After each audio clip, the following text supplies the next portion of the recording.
Yo, what's up, everybody? Bob Walters, Mark Mancini. Sunday on a Thursday here in New York City and across the coast out in California. Mark, how you doing? Mark didn't make it on Sunday because he dodged us because the Penguins lost to the Rangers. He couldn't face us. He couldn't face me coming on. Yeah, that might have been the case, but we're doing a little hump day, man. It's Wednesday, right? It's Wednesday. It's not even Thursday. I said Thursday. It's Wednesday. Yeah, you get the jump. You get that midweek, with everybody listening. Man, a lot of stuff going on, man. We got the World Baseball Classic going and exhibitions. Yeah, Mark came on. Beat the Cubs. Mark came on. He came on.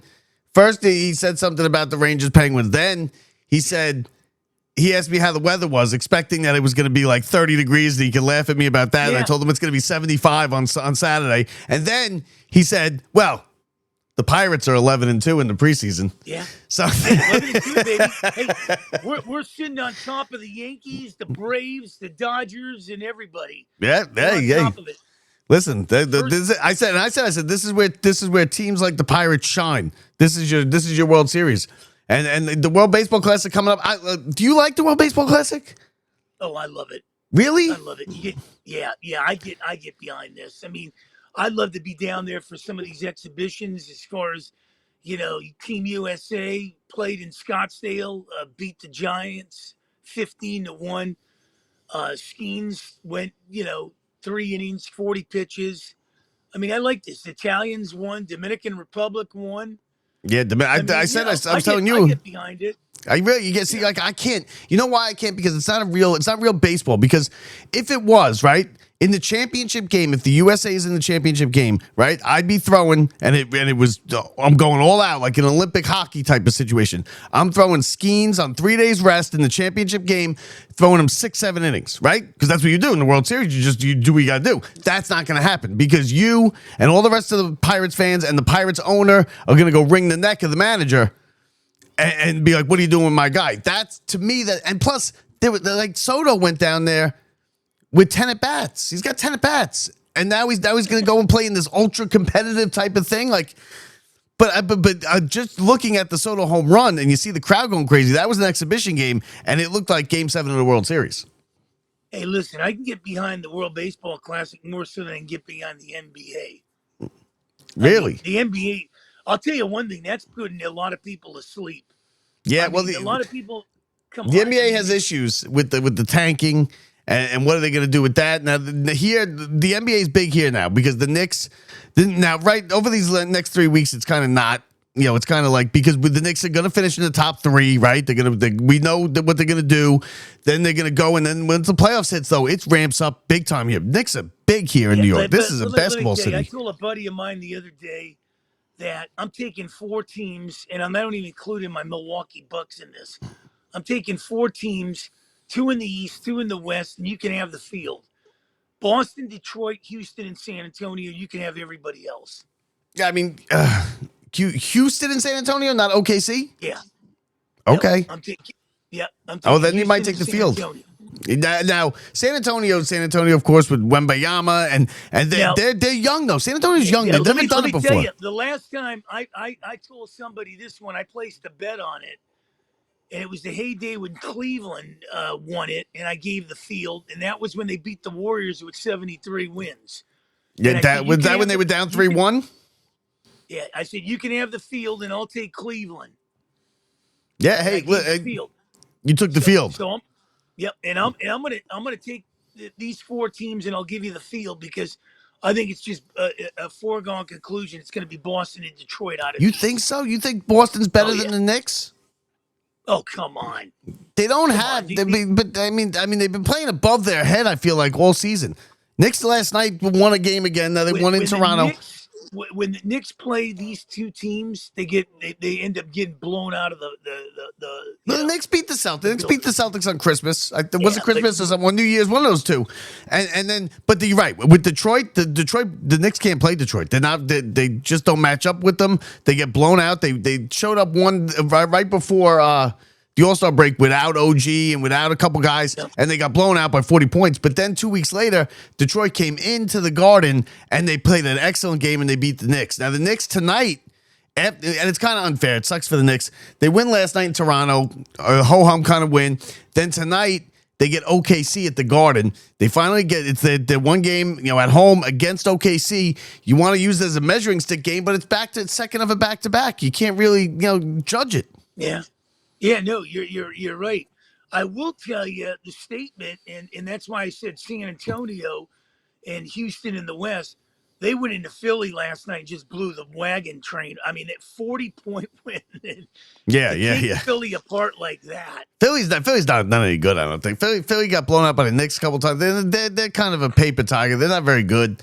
I agree that it's Boston, it's Detroit, and it's the Knicks in the East. San Antonio, I think, might be a little young. I don't know if San Antonio's ready to win yet. Let me tell you a question on San Antonio. If you look head to head, they've beat Oklahoma City 3 times already this year. Yes, yeah, they did. You're right. They did. But it's also regular season. It's hard to tell with the NBA. It's really hard to tell. They sit the guys. They don't play hard some nights. You really have no idea. And then you get to the playoffs and you really don't know. So but you're right. There's only a certain amount of teams in the NBA that can really win a title. You could have said that opening night. You could probably name 6 teams that can win a title and nobody else can. Now in college, we're in March now, right? March Madness. It's starting to get crazy. You got I think 4 or 5 of the top 20 teams lost last night. You had St. John's almost lost. They escaped Georgetown with a 2-point win. Yeah, they have Miami of Ohio, which is very interesting. They're undefeated, 30-0. Now they play in a mid-major conference. They don't play a good schedule. They're ranked 19th. How dangerous can a team like that be? 30-0. They're going to go into they're more than likely, unless a huge upset, going to go into the NCAA tournament undefeated. Can they really make a run at it? No, right? I don't think so. I think, when the tire meets the road, you're going to find out a lot about these teams. I will tell you 3 teams that you better watch out for. I like Florida. I like Alabama. And I like UCLA. Oh, I like Michigan. I think Michigan is the best team in the country. I mean, Duke is right there, but Michigan's got that point guard. He's unbelievable. We've seen these teams kind of, say what they're going to do and do what they say. And I really haven't seen this since back in the day when UNLV ran roughshod during the regular season and it just climaxed by crushing Duke. Mm-hmm. And then we've seen it with Duke. But Michigan, to me, could get beat. I could see an Alabama or a Florida taking them out. Well, I mean, the great thing about the tournament is anybody can really get beat. Yeah. It's one game. And especially with college, all you need is some kid on the other team to just become unconscious from 3. You have a little bit of an off night, and all of a sudden you're in trouble. The game if it's a 5-point game with 3 minutes left, it's anybody's game. And anybody can win. And a lot of times with these mid-majors, the thing with those is not so much now as it used to be, because the college kids really aren't leaving right out of freshman and then right to the NBA one and done, because they're doing the transfer portal and everything, and they're getting so when you get a mid-major like at a Miami of Ohio or something like that, those kids have been there. Usually they got a bunch of seniors, right? They're 23 years old. 23 and 18 or 22 and 18 is a big difference. Like, you're a man at 22. At 18, you're still kind of a kid. You're not fully developed.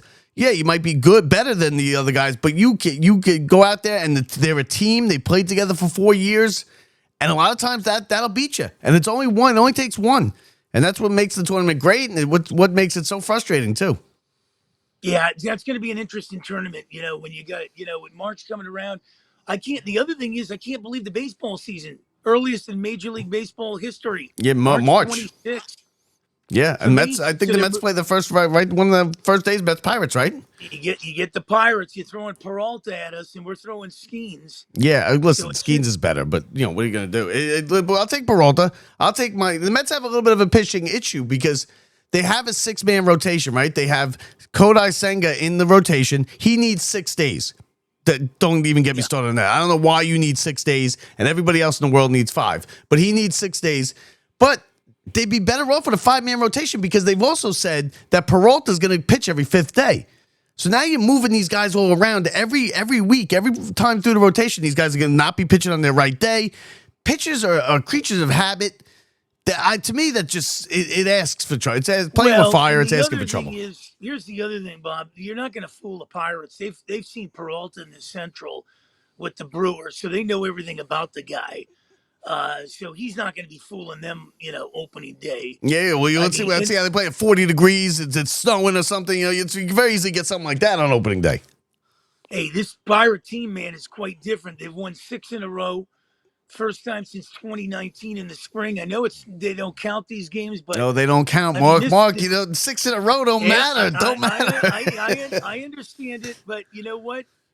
I think you can say a lot when your team is 11-2 in the spring compared to if you were 2-11. Also, all your guys. Well, I mean, your best pitcher is obviously off now, with Team USA. But I'm sure a couple of the guys on these other teams you're beating. You know what this World Baseball Classic does is it creates opportunities for guys who might not have gotten them because you have a bunch of split squad games. You got to fill the rosters, right? Now you got a lot of your starters are off Well, playing in the tournament. You might have give a chance to a kid that didn't have a chance before to get a couple extra bats and maybe make a team somewhere.